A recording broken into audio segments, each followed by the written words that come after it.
Successful Ukrainian counteroffensive in Kharkiv region in 2022, Bloodbath of Bakhmut, the Battle of Avdiivka, the catastrophes at Vuhledar and at Velika Novosilka. These are all battles that one thing surely have in common. Their outcome was influenced by idiotic decisions of military leadership, either the Russians or the Ukrainians. In today's video, I will present the problem through examples, dig deep to the origins of it, and at the end of the video, I will examine the possible solutions. If you think my job worth it, please give this video a like or share it. If you have anything to add, I am more than happy to see it in the comments. And now, let's start. In the Battle of Debaltseve, early 2015, a patchwork of Ukrainian forces got almost encircled by Russian and Luhansk People Republic rebel forces. Facing overwhelming odds, they started a delaying action and reduced the front line. But right after this came an order to stay and fight, which provided a perfect opportunity for the Russians to close the gap. Later, after some failed negotiations, the trapped Ukrainians attempted a breakthrough, but they suffered disastrous casualties. On the 24th of February 2022, at the First Battle of Hostomel Airport, a battalion of Russian VDV captured a strategically important airfield approximately by noon. But according to the original plan, the main forces, a whole VDV division, would have been arrived by 4 p.m. It means that the originally deployed VDV battalion should have defended the airfield for 4 hours. But these 4 hours also provided time for the Ukrainians to react. They sent Su-24 bombers and self-propelled howitzers of the later-to-be famous 72nd Mechanized Infantry Brigade to bombard the airfield, because they knew that under these circumstances the Russian main forces will not land. Their plan succeeded, and by the next morning the Russian VDV forces had been eliminated. In March 2022, the Russians attacked towards Kiev from the east, trying to help their forces bogged down near Irpin and Bucha from the northwest. They deployed mechanized infantry and tank units of the 6th Guards Tank Regiment of the 90th Guards Tank Division. But they ran into a long series of ambushes and got stopped near the village of Brovary. The common feature of these clashes were that the Russians totally lacked any kind of tactical reconnaissance or advance guard elements, and even worse, 80% of their radio communication was about asking where the hell are each units, not issuing orders or executing tactical tasks. It is a clear sign of poor planning and ineffective leadership. Furthermore, this clearly presents one huge deficiency. The Russians did not have digitally encrypted communication assets. And it leads us to another colossal problem, because according to pre-invasion open sources, these Russian units did receive an encrypted digital command and control system. But later, it also turned out that the money allocated for the procurement of this system got somehow lost. In May and June of 2022, the battles of Popasna and the Battle of the twin towns of Severodonetsk and Lysychansk was the first in this war where we could witness the brutal reality of grinding attritional warfare. The slow Russian breakthrough near Popasna threatened the southern flank of the Ukrainian defenses near Severodonetsk. Right after this, the Russians attempted to cut the Ukrainians on the eastern bank of the Siversky Donets River. The Russians slowly but surely grinded themselves forward. It could have been the perfect time to withdraw the Ukrainian forces towards Siversk to the west. However, the order came late, and by the time it had been issued, the Ukrainian forces had to retreat through an ever-tightening gap, suffering unnecessary casualties. At the end of the Battle of Bakhmut, the Ukrainian withdrawal almost turned into a tragedy. The forces still inside the town received the order to move back late, and only the swift and energetic counterattack of the 3rd Assault Brigade could salvage the situation.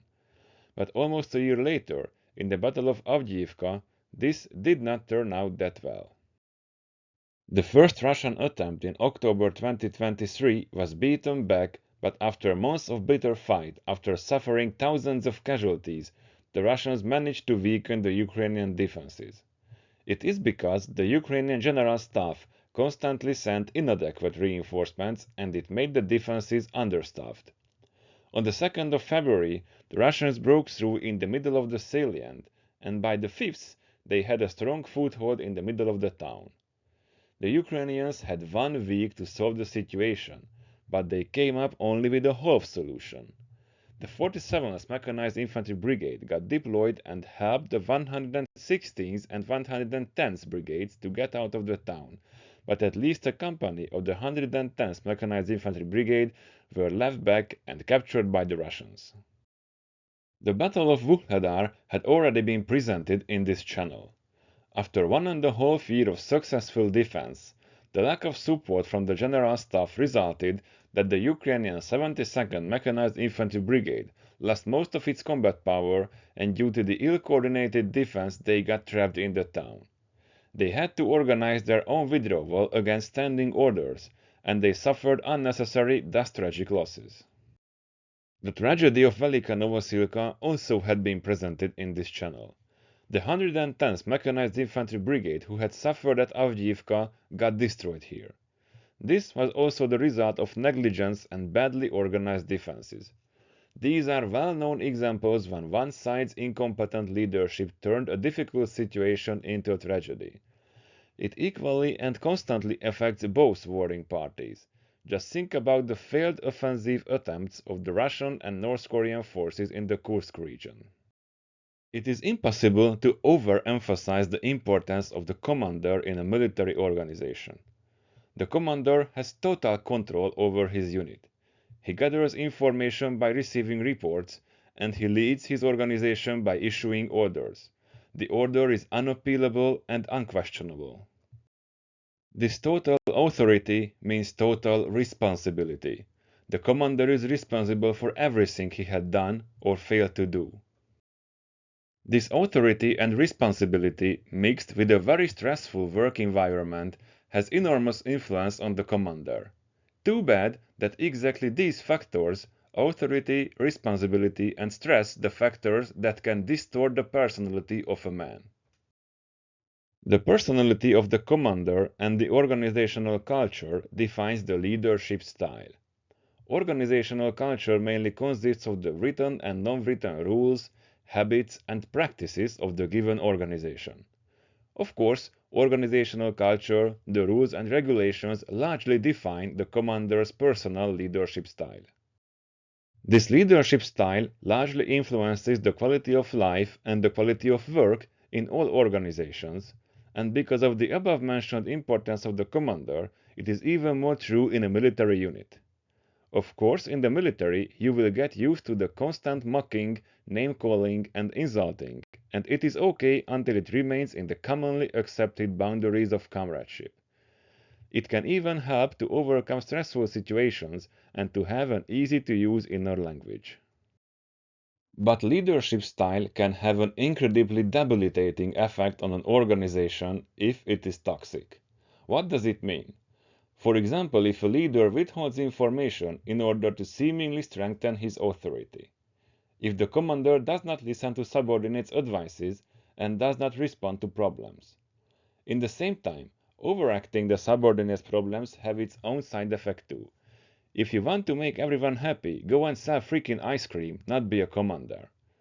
Aggressive behavior, but most importantly, not consequent behavior, are the most common and most harmful elements of toxic leadership style. It destroys confidence and trust, therefore it undermines the whole unit, and in times of war, indecisiveness kills. Until this, everything I was talking about had nothing to do with age or nationality. Incompetent leaders, toxic organizational culture, and harmful leadership style can be present in all armed forces, even more in all organizations, be it military or civilian. But in this war, we have another characteristic that is typical and strongly defines the issue of military leadership. This is the ex-Soviet heritage. Until the middle of the 1980s, the Soviet bloc countries had relatively strong and well-functioning armed forces. Of course, they had their own problems, for example, alcoholism and corruption. God, I could tell stories that I heard from my old teachers and commanders. But as an organization, they were functioning systems with a clear career paths and social securities. Of course, consider the fact that the whole system was a big lie, Hence, there is no thing like functioning socialist system. But after the fall of the Soviet Union and the eventual collapse of the whole communist bloc, these seemingly stable systems also collapsed.